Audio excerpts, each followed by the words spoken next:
సొంతంగా 64 మంది ఎమ్మెల్యేలు ఉన్నారు, ఎందుకు కాంగ్రెస్లో వాళ్ళు భవిష్యత్తు బాగాలేదని అనుకుంటున్నారని మీరు అనుకుంటున్నారు? సార్ ఈరోజు పూర్తిగా కాంగ్రెస్ పార్టీ వైఫల్యం చెందుతున్న సందర్భం సార్. నేను ఒకటే చెప్తా ఉన్నాను, వారు డిసెంబర్ 9వ తారీఖు కల్లా మేము ఇచ్చినటువంటి హామీలు నెరవేరుస్తామని వారే చెప్పారు. వారు స్కెడ్యూల్ ఇచ్చారు. మేము జాబ్ నోటిఫికేషన్ దగ్గర నుంచి ఈరోజు రుణమాఫీ దగ్గర నుంచి ఓకే వాళ్ళు ఏం చేస్తారు, పాలన ఏ విధంగా సాగుతుంది దాని గురించి మాట్లాడదాం. నేను అన్నది కాంగ్రెస్ గవర్నమెంట్ ఏర్పడినప్పటి నుంచి, రేవంత్ సర్కార్ ఏర్పడినప్పటి నుంచి బీజేపీ నేతలు కావచ్చు, బీఆర్ఎస్ నేతలు కావచ్చు, తుమ్మితే ఊడిపోయే ముక్కు అనో కూలిపోయే ప్రభుత్వం చేస్తూనే ఉన్నారు. బీజేపీ నేతలు కూడా మొదటి నుంచి చేస్తున్నారు. అంటే ఈ రోజు వచ్చింది కాదు. సో సందర్భానుసారం ప్రతి సందర్భంలో వస్తుంది. ఇప్పుడు ఎన్నికల ముందు మీరు అది చేశారు. చూడండి, 2 అంశాలు నేను చెప్తా ఉన్నాను. అంటే ప్రయత్నం చేస్తున్నారు బీజేపీ బీఆర్ఎస్ మళ్ళీ నేను ఏం చెప్తా ఉన్నానంటే, ఎప్పుడైనా కూడా నాయకత్వంలో ఒక లీడర్షిప్, ఆ లీడర్షిప్ మీద నమ్మకం ఉన్నప్పుడు 60 మంది ఎమ్మెల్యేలు ఉన్నా ఆ లీడర్షిప్ పటిష్టంగా ముందుకెళ్తుంది. ఇప్పుడు 64 మంది ఉన్నా కూడా ఎందుకు ఇన్సెక్యూరిటీగా వాళ్ళు భావిస్తూ ఉన్నారు కాంగ్రెస్ పార్టీలో అనేది. ఎందుకంటే ఒకటి క్రెడిబిలిటీ అని ఎందుకన్నానంటే, ఆ రోజు గతంలో వైఎస్ రాజశేఖర రెడ్డి మొదటి సంతకం పెడతాంటే మొదటి సంతకం పెట్టాడు. కానీ ఈరోజు ఫస్ట్ డిసెంబర్ 9 అన్నారు, తర్వాత 1 మంత్ అన్నారు, తర్వాత 100 రోజులు అన్నారు. ఈరోజు 115 రోజులైనా కూడా ఇచ్చినటువంటి ఏ కార్యక్రమం, ఏ ఒక్క సంక్షేమ కార్యక్రమం కానీ వారు నెరవేర్చలేని పరిస్థితులు ఒకవైపు ఉంటే, రాష్ట్ర ఆర్థిక పరిస్థితి శ్వేతపత్రం ద్వారా ఈ రాష్ట్రానికే కాదు యావత్ ప్రపంచానికి ఈ పరిస్థితి చెప్పి ఈరోజు కనీసం అప్పు కూడా తెచ్చుకోలేని దుస్థితిలో ఈ ప్రభుత్వం ఉన్నది. మూడవది, ఈరోజు ఒకవైపు కాంగ్రెస్ పార్టీలో ఉన్నటువంటి 2 అంశాలు, ఒకటి సైకిల్ కాంగ్రెస్, ఒక ఒరిజినల్ కాంగ్రెస్ మధ్యలో ఉన్నటువంటి సెన్సిటివిటీ. ఒరిజినల్ కాంగ్రెస్కి సైకిల్ కాంగ్రెస్కి ఉన్నటువంటి సెన్సిటివిటీ ఈరోజు ఏ రకంగా ఉందనంటే, ఈరోజు వాళ్ళ మధ్యలో ఉన్న సైకిల్ కాంగ్రెస్ ఒరిజినల్ కాంగ్రెస్ ఏంటి? ఇప్పుడు ఒరిజినల్గా కాంగ్రెస్లోనే పుట్టి పెరిగినటువంటి ఒక వర్గం ఉంటుంది. ఓకే, గత కొంతకాలంలో వచ్చినటువంటి ఒక వర్గము వచ్చిన తర్వాత వాళ్ళ మధ్యలో ఉన్నటువంటి డిస్ప్యూట్స్. గత ఎన్నికల్లో కాంగ్రెస్ సైకిల్ 2 కూడా తెలంగాణలో పొత్తు పెట్టుకున్నాయి. అందుకనే చెప్తా ఉన్నాను, అంటే అందుకే ఫెయిల్యూర్ అయినా.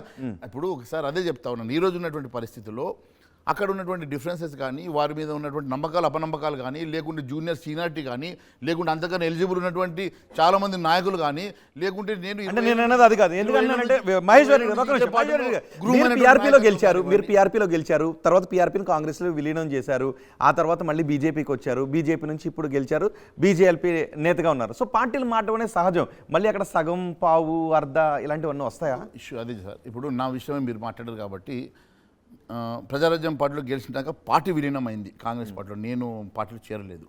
కానీ నేను కాంగ్రెస్ పార్టీ కష్టంలో ఉన్నా, నష్టంలో ఉన్నా, 10 సంవత్సరాలు అధికారం లేకున్నా కాంగ్రెస్ పార్టీలోనే మేము ఉన్నాం. కాంగ్రెస్ పార్టీలో సేలైనాం, కాంగ్రెస్ పార్టీ జెండాలు మోసినాం, కాంగ్రెస్ పార్టీలో కష్టపడడం, చివరి వరకు అక్కడ ఉండి పోరాటం చేసినాం. ఎప్పుడైతే డిఫరెన్స్ ఆఫ్ ఒపీనియన్ తీవ్రతరమైందో, అక్కడ ఇక మనకు సెట్ కాదు అనుకున్న రోజు, నేను ఒక నేషనల్ లీడర్గా ఈరోజు ఉన్నటువంటి నరేంద్ర మోడీ గారి నాయకత్వంలో డెఫినెట్గా భారతీయ జనతా పార్టీలో భవిష్యత్తు ఉంటుంది. రేపు భారతీయ జనతా పార్టీ రాష్ట్రంలో ఖచ్చితంగా రేపు స్ట్రెంథన్ అవుతుందన్న ఉద్దేశంతో నేను భారతీయ జనతా పార్టీకి వచ్చాను. మొదటిసారి నా జీవితంలో పార్టీ మారినా కూడా నన్ను ప్రజలు ఆశీర్వదించారు. 51,000 మెజార్టీతో నన్ను గెలిపించి ఈరోజు నన్ను ఆశీర్వదించారు. కాబట్టి నేను పార్టీ నాకు అన్ని ఇచ్చింది, టికెట్ ఇచ్చింది, గెలిపించింది. ఈరోజు నాకు 50,000 మెజార్టీతో నా ప్రజలను ఆశీర్వదించారు. ఈరోజు పార్టీ నాకు ఇలా ఎల్పీ లీడర్గా చేసింది. కాబట్టి పూర్తి విశ్వాసంతో నేను భారతీయ జనతా పార్టీ సైనికుడు లేక పనిచేస్తూ ఉన్నాను, చివరి వరకు పార్టీలో ఉంటాను. అయితే దీంట్లో మీరు చెప్పినటువంటి 2 అంశం ఏమంటే, ఈరోజు గ్రూప్స్ విషయం కాంగ్రెస్ పార్టీలో ఆ పరిస్థితి లేదు. కాంగ్రెస్ గ్రూప్స్ విషయం గురించి మాట్లాడలేదు. రేవంత్ రెడ్డి టీడీపీ నుంచి వచ్చారు కాబట్టి సగం టీడీపీ సగం కాంగ్రెస్ అని అన్నారు. సో మీరు అంటే పార్టీలు మారడం అనేది నేతలకు సహజమైందే కదా.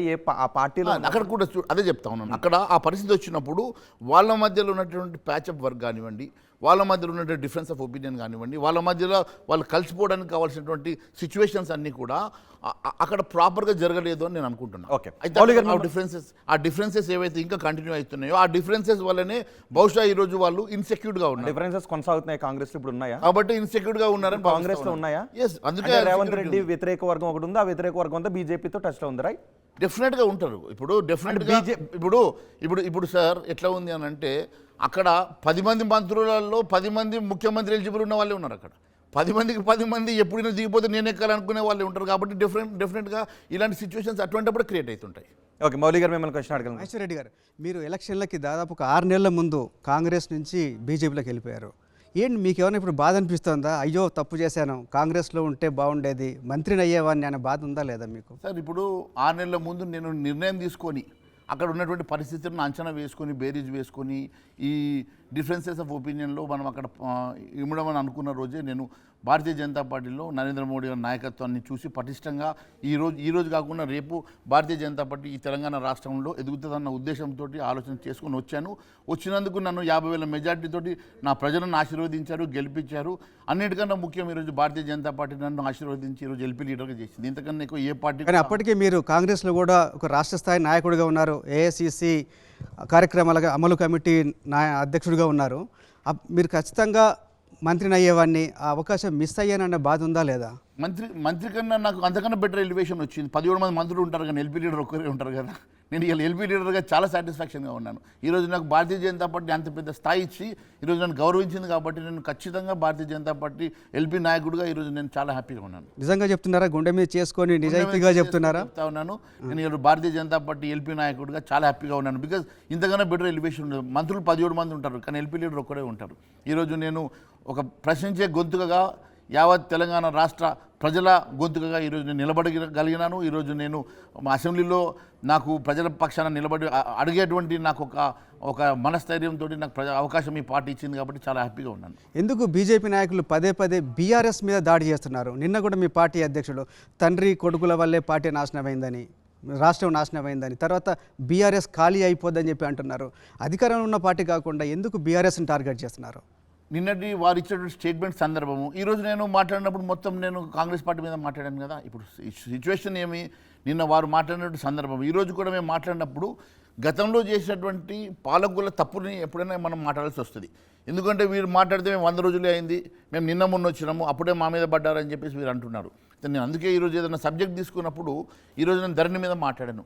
ధరణి మీద 2 లక్షల కోట్ల కుంభకోణంని బయట పెడుతూ ఇన్ని లక్షల ఎకరాల భూమి మరి కంప్లీట్గా ఎక్కడికి పోయింది, ఎట్లా మాయమైపోయింది, మరి ఏ రకంగా ఈ ధరణి అది ఇన్ని లక్షల కోట్ల స్కామ్ ఎట్లా చేసిందని అన్ని విషయాలు మాట్లాడుతూ నేను దీన్ని ఎందుకు మరి ఈ ప్రభుత్వం కానీ ముఖ్యమంత్రి కానీ ఎందుకు దీన్ని మరి ఇమీడియట్గా దీన్ని టేకప్ చేసే సిబిఐకి ఇవ్వడం లేదు, దీన్ని ఎందుకు చిత్తశుద్ధి లేదని అడిగినాను.